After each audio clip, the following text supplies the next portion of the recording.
Olá, tudo bem? Hoje nós vamos falar sobre triângulos. Deixa eu pegar aqui o caderno de teoria, aqui que é a aula 16 hoje. A primeira coisa com relação a triângulos é com relação a uma propriedade que diz a respeito da condição de existência de um triângulo. Não é sempre que pegarmos três segmentos que conseguiremos formar um triângulo, né? Então, por exemplo, veja aí, se eu tenho esses segmentos aqui 12, 4 e 9, com esses segmentos aqui vai ser possível formar esse triângulo aqui. Ó. Nós descemos aqui, nós vamos conseguir unir esses dois segmentos e formar um triângulo aqui.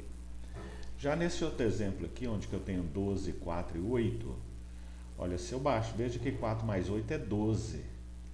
Então, se eu juntar esses dois segmentos aqui, vai dar exatamente esse aqui, de 12 centímetros. Nós não vamos conseguir formar um triângulo aqui com esses três segmentos. E aqui também não. Se eu baixar esse segmento aqui, ó, sobre esses dois segmentos aqui, o de 4 centímetros e o de 5, sobre esse aqui que é de 12 centímetros, veja que 4 mais 5 dá 9, é menor do que esse aqui, de 12 centímetros. Então, a condição de existência de um triângulo é dada por essa relação aqui, olha. Em qualquer triângulo, a medida de qualquer lado deve ser sempre menor do que a soma dos outros dois lados. Então, cada lado aqui ó, tem que ser menor que a soma dos outros dois. Então, 12 é menor que 4 mais 9. Esse aqui, olha, 4 mais 8 dá 12, não vai ser menor, 12 não é menor que 12, então não é possível formar um triângulo aqui. E nesse outro aqui, 4 mais 5 dá 9, 12 não é menor do que a soma desses dois segmentos. Então, para formar um triângulo, cada lado tem que ser menor que a soma dos outros dois. Tá? A segunda coisa é a classificação dos triângulos com relação aos lados desses triângulos. Eles podem ser equiláteros, se tiverem os três lados congruentes, né? AB congruente com AC, congruente com BC. Podem ser isósceles se tiverem dois lados congruentes, no caso aqui AB igual a AC. E esse aqui que é o diferente é chamado de base, né? BC aqui é a base do triângulo isósceles. E o escaleno tem os três lados diferentes, né? Aqui para ser isósceles basta ter dois lados congruentes. Então isso quer dizer que um triângulo equilátero ele é também isósceles. Uma propriedade importante aqui, duas propriedades, aliás, importantes aqui, refere-se à soma dos ângulos internos de um triângulo e sobre uma propriedade com relação ao ângulo externo. Mas veja bem, nesse triângulo aqui, eu estou chamando aqui de alfa, beta e teta os seus ângulos internos. X, y e z, os ângulos externos. Os ângulos externos, você identifica um ângulo externo da seguinte forma, ó. Ele é formado por um lado do triângulo e o prolongamento do outro lado. Tá vendo? X é o ângulo formado por esse lado de um triângulo e o prolongamento do outro lado. Olha o Z aqui. Ele é o ângulo externo, porque é o ângulo formado por um lado do triângulo e o prolongamento do outro lado. Né? E as propriedades que envolvem as duas propriedades que eu mencionei importantes nessa parte inicial do triângulo é a seguinte: a soma dos ângulos internos de um triângulo é sempre 180 graus. A gente consegue demonstrar isso ó, se traçarmos aqui uma paralela ao lado BC passando por A. Essas duas retas tracejadas aqui ó, são paralelas. Então veja que esse ângulo θ é igual a esse ângulo θ aqui de cima. Eles são alternos internos. Da mesma forma o beta, esse ângulo beta aqui é igual a esse aqui de cima. E esses três ângulos aqui, o alfa, o beta e o θ, eles são suplementares. A soma é 180. Então alfa mais beta mais θ é igual a 180 graus. Né? E a outra propriedade diz o seguinte: cada ângulo externo, um ângulo externo de um triângulo, ele é a soma dos ângulos internos não adjacentes. Observe que esse ângulo aqui, ó, aqui é beta, esse aqui de cima também é beta. E esse ângulo externo aqui, o x, ó, eles são alternos internos, o x e o alfa mais beta aqui, olha. Veja bem que são alternos internos, portanto iguais. Então quer dizer que o x é igual a alfa mais beta. Ou seja, o x é a soma dos ângulos internos. Esse ângulo x, que é o ângulo externo, ele é a soma dos ângulos internos não adjacentes. O ângulo adjacente a ele é esse aqui, ó. Ele é a soma dos outros dois, os que não são adjacentes. Tá? E uma outra propriedade também importante aqui para você saber, para você guardar, é o seguinte: sempre no triângulo, o lado oposto, o maior lado de um triângulo está oposto ao maior ângulo. Ou então, o oposto ao maior ângulo de um triângulo está o maior lado. Então, se o ângulo A é maior que B, é maior que C, nesse exemplo aqui, então nós temos BC, que está oposto a ao ângulo A, é maior que AC, que está oposto ao ângulo B, que é maior que AB, que está oposto ao ângulo C. Tá? E uma outra classificação aqui agora com relação aos ângulos de um triângulo é a seguinte: um triângulo ele pode ser retângulo se um dos ângulos internos for reto. Aí nesse caso os outros dois são agudos, menores que 90 graus. Esse triângulo retângulo, tem um ângulo de 90 graus, e aqui tem um teorema importante, né, a respeito desse triângulo retângulo. É o seguinte: o maior lado aqui desse triângulo é o que está oposto ao ângulo de 90 graus. Então ele é chamado de hipotenusa. E os outros dois lados, né, os dois lados que formam o ângulo de 90 graus, são chamados de catetos. E o teorema famoso aí, que é o teorema de Pitágoras, diz que o quadrado da hipotenusa é igual à soma dos quadrados dos catetos. A hipotenusa ao quadrado é igual ao cateto ao quadrado mais cateto ao quadrado.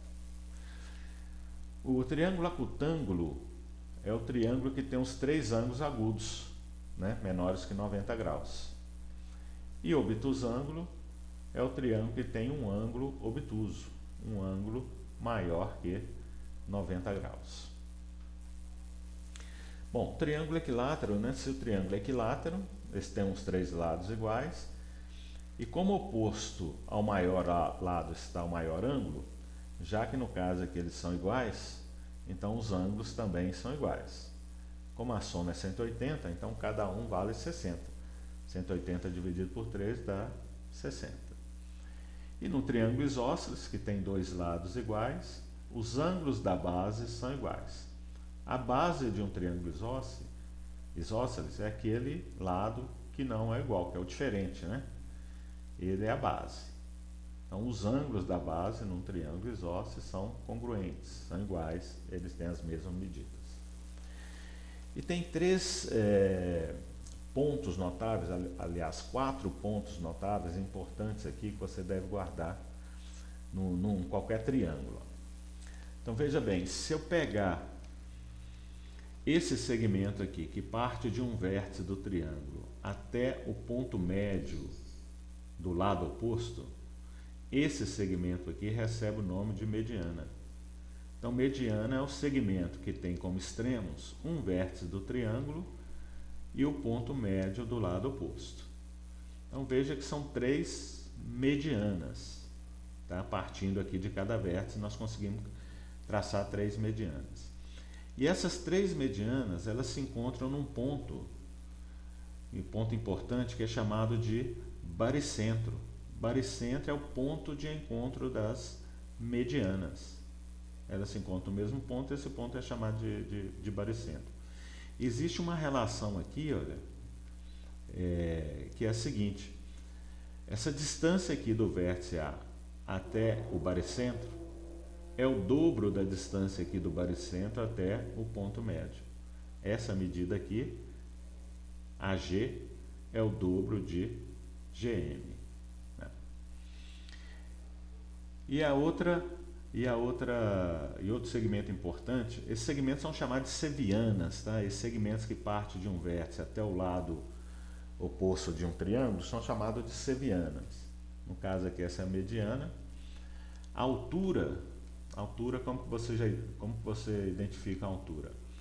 ela parte de um vértice do triângulo e é perpendicular, né, forma 90 graus com o lado oposto. Então isso aqui é a altura, são 3 alturas também, partindo de cada vértice do triângulo. Essas 3 alturas se encontram num ponto, esse ponto é chamado de ortocentro. Ortocentro é o ponto de encontro das alturas, baricentro é o ponto de encontro das medianas. No caso aqui o baricentro é chamado de centro de gravidade também, né? Ponto de equilíbrio. E as outras duas sevianas, outros 2 segmentos notáveis, pontos notáveis, são o seguinte.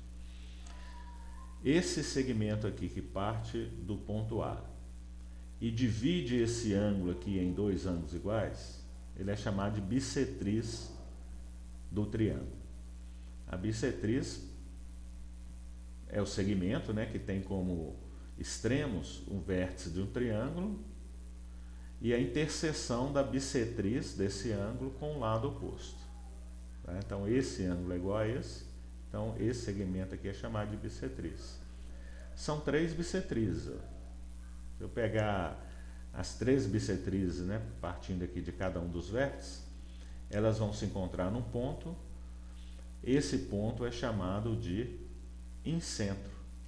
Incentro é o ponto de encontro das bissetrizes. Ok?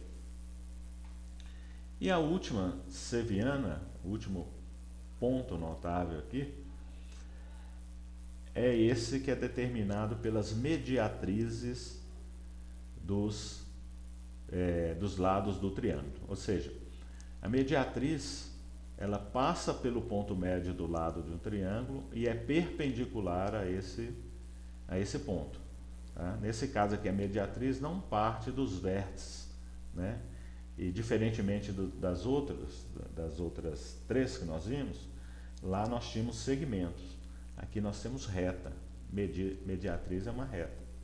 Bissetriz é segmento, né? Altura é segmento e mediana é segmento. Já a mediatriz aqui é a reta.